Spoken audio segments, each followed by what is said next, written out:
Hello and good morning or afternoon or evening or whatever. Today's video lesson is actually half announcement, half lesson, okay? First half of the video is gonna be an announcement, and that is I am announcing a new extra credit game that you can play in order to get a little bit of extra points on, an assignment. The first extra credit activity that I offered was a critical analysis game, kind of like a little mystery game for you to figure stuff out with and practice those critical thinking and critical reading skills. A few students have finished that, so congratulations to you guys who have done that so far. That is a big extra credit assignment, and I'm glad that you had fun with it. This new one is also a game because, I like games. But this one is a little bit simpler, okay? It is bingo. Yeah, bingo, bingo, bango. You guys like bingo, right? No, everybody likes bingo. Okay. It's pretty simple. In each video lesson that I offer, including this one, I will be listing numbers out. Okay. Now I know that you're thinking, oh my gosh, like 7th and 8th grade are different, so they're going to get different numbers. No. When I announce numbers in one video for 7th grade, I will announce the same numbers in the video for 8th grade, so you guys are all playing the same game. Okay.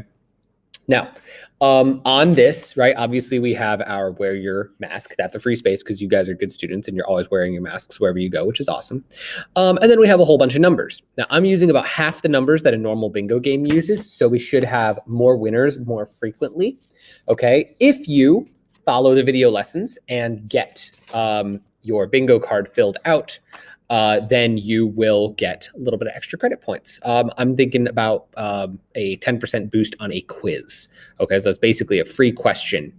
Those quizzes are worth 40% of your grade, so getting an extra 10% on a quiz is not small, right? Can definitely be useful. It can move a failing grade to a passing grade. You can play this as many times as you want. I will be saying 2 to 3 numbers per video, depending on how I'm feeling. And we should have lots of winners because, again, I'm using half the numbers that you normally would in a bingo card. So you can pretty much be guaranteed. I will be saying all 30 numbers from the time the first video starts to the time that the last the last video that I make. So I will be saying all 30 numbers, and at some point I will be restarting the whole thing. So that way, every person, if you play, has the opportunity to do it.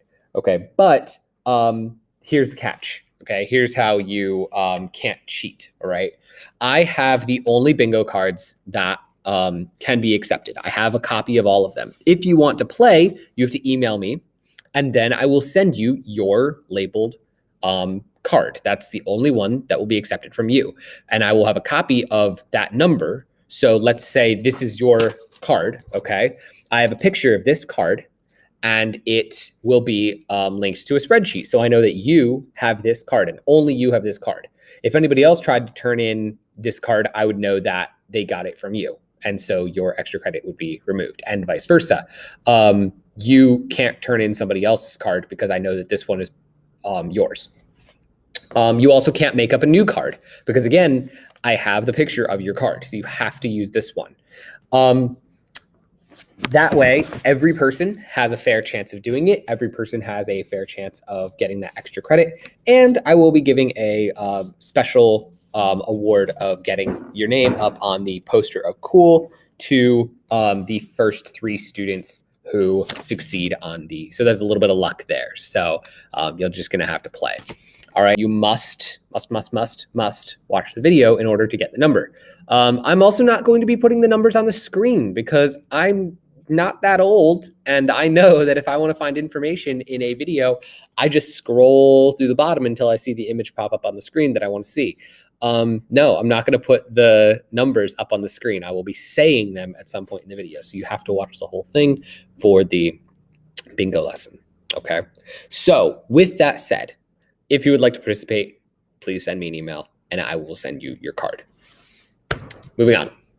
Next is your actual little lesson here, okay?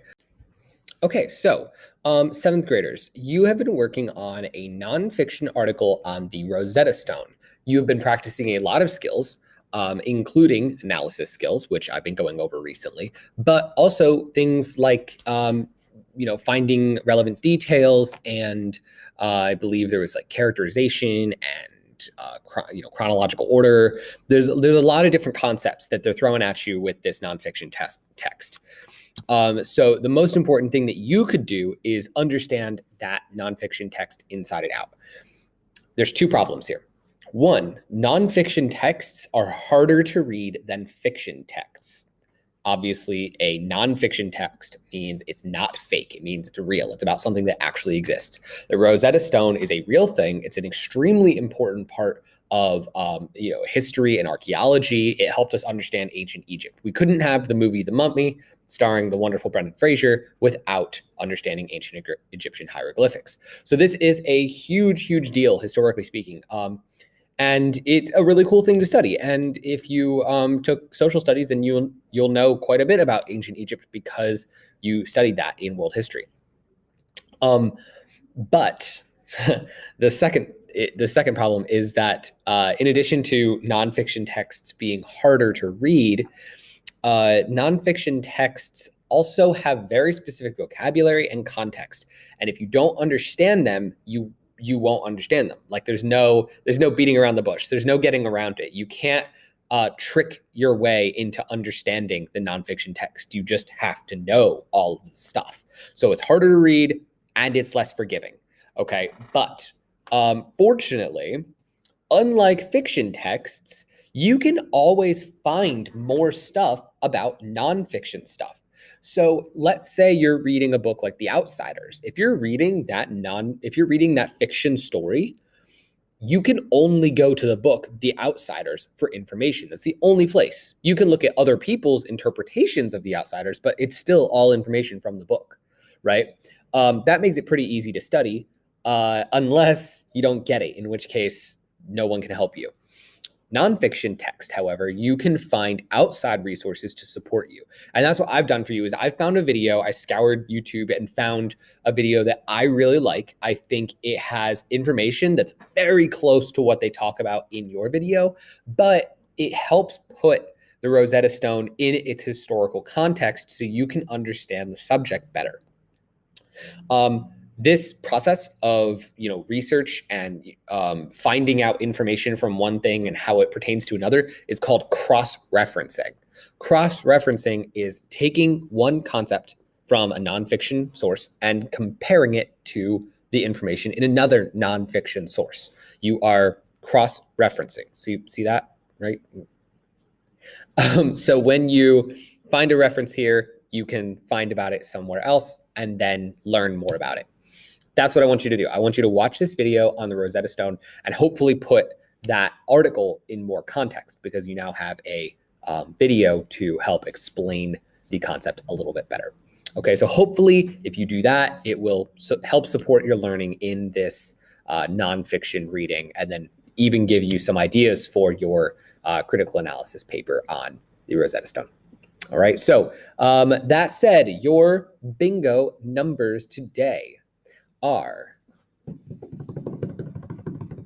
7, got to start with lucky number 7, and 13, because you got to have unlucky number 13. So 7 and 13 are your first numbers for the bingo game. You can go ahead and mark those down once you get your bingo cards. All right, good luck, and I will see you soon.